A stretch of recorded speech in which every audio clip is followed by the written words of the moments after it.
আজি একেবাৰে গোটেই ঢলং পলং কাঢ়িছো কি হ'ল এইটো একদম কঁকালৰ বিষ মূৰৰ বিষ গোটেই বিষ টানি ধৰে একদম বিহতে তোৰ স্পঞ্জেলাইটিছ হৈছে মোৰ হৈছিল এনেকৈ মই এটা এক্সাৰচাইজ শিকাই দিলে একদম ভাল হৈ গ'ল মই তোক শিকাই দিম কি কৰিবি জান এনেকৈ কৰিবি কৰি এনেকৈ এই খোপাটোৰ তলত হাতখনে এনেকৈ দিবি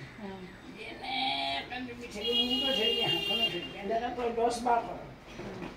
এতিয়া প্ৰথমতে বাৰু 5 বাৰকৈ কচোন আকৌ তাৰপিছত এইফালে দিবি এনেকৈ 5 বাৰ কৰিবি মূৰটো ঠেলিবি কপালখনে হাতখনে ঠেলিবি এইটো কৰ তই যদি ভাল নাপাৱ তাৰপিছত মোক বাৰু 100 টকা ফিজ দিলেই হ'ল তাৰপিছত আৰু এই যে পিঠি বিষ মই গৈছিলোঁ আমাৰ ঘৰুৱা ডাক্তৰ এজন আছিলে মোক শিকাই দিলে গেছৰ কাৰণে হয় মই যে গেছৰ কাৰণে এইটো পিঠাই বুলি ভাবোঁ পিঠিৰো বিষ এইবোৰ বিষ হয় এইবিলাক গেছৰ কাৰণে মোক শিকাই দিলে নহয় একদম ঘৰুৱা ডাক্তৰক শিকাই দিছে পেট পেলাই লৈ